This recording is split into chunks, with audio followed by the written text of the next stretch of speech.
اور جوان کرائی بدر و احد خندق میں، اور فرماتے ہیں ساتھ نبھائی ہے قبر میں بھی۔ پانی پرم نہ سہیلیاں تے رنگا رنگ کڑے، او بھائی اسی تے پریا اس دا جانیے جس دا توڑ چڑھے۔ اور بڑی احتیاط کے ساتھ، بڑی احتیاط کے ساتھ، بڑی احتیاط کے ساتھ، اگر انہوں نے کبھی مشورہ بھی دیا نا، ایک جنگ کے موقع پہ حضور نے مشورہ مانگا تو عرض کی حضور آپ جیسے حکم کریں گے ہم ویسے ہی حاضر ہیں۔ اگر کبھی مشورہ مانگا بھی تو انہوں نے بڑا محتاط ہو کے بڑے احتیاط سے، کوئی زیادہ رائے نہیں، اس لیے کہ جس سے پر اعتماد زیادہ ہوتا ہے اس کی ذمہ داری بھی زیادہ ہوتی، جس سے محبت زیادہ کی جاتی ہے اس کی ڈیوٹی بھی زیادہ ہوتی۔ سب سیاں رل پانی نو چلیاں، کوئی مڑ سی پار کے، جنہاں نے پار کے سر تے چایا وہ قدم رکھن ڈر ڈر کے۔ انہیں پتا تھا مجھ پر اعتماد زیادہ ہے، تو ان کی ذمہ داریاں، اس کا انہیں احساس، وہ ہر جگہ یار بات کو سمجھو نا، اگر مدینے میں کوئی جنازہ ہے تو ابو بکر صدیق اس میں بھی پہلے نظر آتے ہیں، اگر مریض کی عیادت کرنی ہے تو صدیق اکبر اس میں بھی پہلے نظر آتے ہیں، اگر کسی جگہ کسی غریب کی مسکین کی خدمت کرنی ہے تو صدیق اکبر وہاں بھی پہلے نظر آتے ہیں، اور میرے مدینے والے محبوب نماز پڑھانے کے لیے کھڑے ہوتے ہیں تو صف میں بھی پہلے نظر آتے ہیں۔ انہیں پتہ تھا کہ جنہاں نے پار کے سر تے چایا وہ قدم رکھن ڈر ڈر کے، بڑی ڈیوٹی کی، بڑی ڈیوٹی، آخر دن تک ڈیوٹی کی اور کھول کے کی۔ اور حضور سید عالم صلی اللہ تعالی علیہ وسلم کے وصال ظاہری کے بعد بھی حضور کے دین سے، حضور کی اولاد سے، حضور کے صحابہ سے، نبی کریم صلی اللہ تعالی علیہ وسلم کے مشن سے انہوں نے وفاداری والی ڈیوٹی کی۔ اور ابو بکر صدیق رضی اللہ تعالیٰ عنہ کو جب نور والے کفن میں لوگ تدفین کے لیے اٹھا رہے تھے، اور جب ان کی اس وصیت پر عمل کیا جا رہا تھا کہ مجھے نا فوراً نہ میری قبر کھودنا حضور کے ساتھ، پہلے پوچھ لینا، پہلے گواہی لے لینا، پہلے او لے سجنا اساں توڑ نہیں پائی، اساں جان دیتی راہ تیرے۔ حضرت ابو بکر صدیق رضی اللہ تعالیٰ عنہ نے اپنی زندگی وفاداری والی گزاری۔ دعا کریں ہم نے بھی جہاں لگائی ہے نا ہماری نبھ جائے، ہمارا نہ کسی جگہ کوئی ایسا معاملہ نہ بن جائے، ہم نہ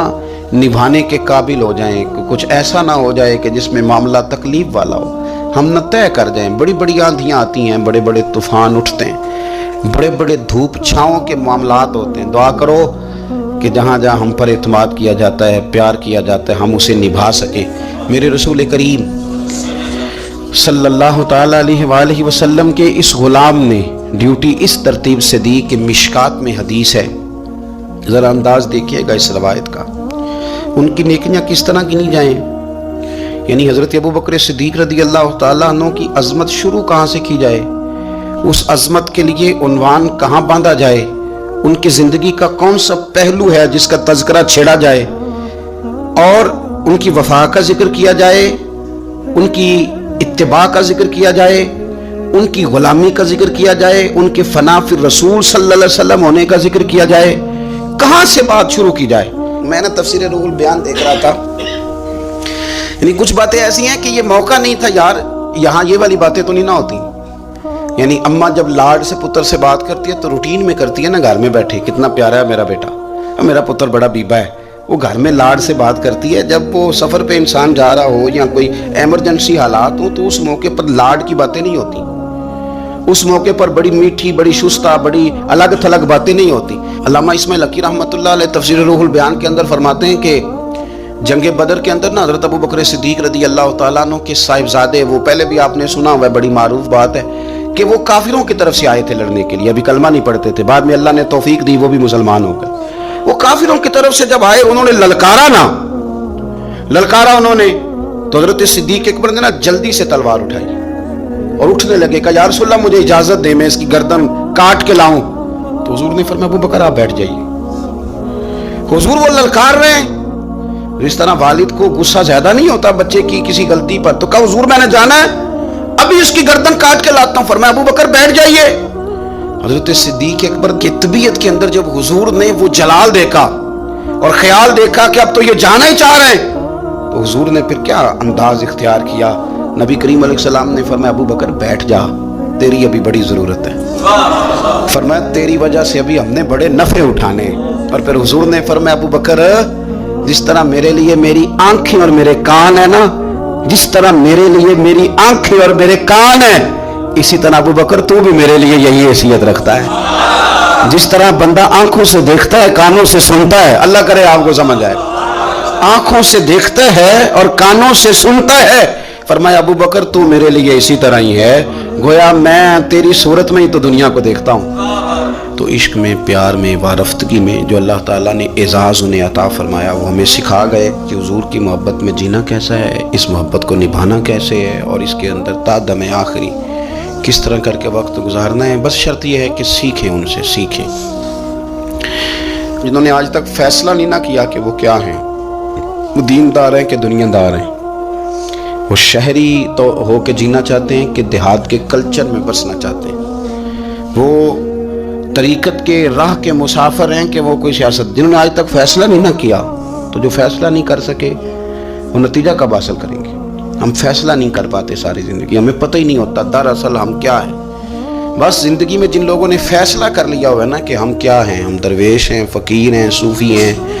ہم دنیا دار ہیں, ہم مال و دولت والے ہیں, ہم سخی ہیں, ہم متقی پرہیزگار ہیں, عبادت کیا ہیں, ہم جنہوں نے فیصلہ کر لیا ہے نا, پھر ان کا سفر بھی شروع ہو گیا. ان کا سفر بھی شروع ہو گیا. جب سفر شروع ہو جائے تو پھر کبھی نہ کبھی منزل بھی آ ہی جایا کرتی ہے, لیکن انہوں نے ابھی تک فیصلہ ہی نہیں کیا تو وہ کس طرح کر کے منزل تک پہنچیں گے. دعا یہ ہے کہ اللہ تعالی ہمیں حضرت ابو بکر صدیق رضی اللہ تعالیٰ عنہ کے طریقوں پر چلنے کی توفیق عطا فرمائے. اللہ ہمیں ان کے رستوں کا مسافر بنائے, ان کی وفاداری, ان کا عشق, ان کی غلامی کی اللہ ہمیں خیرات عطا فرمائے. آخر دعوانا ان الحمدللہ.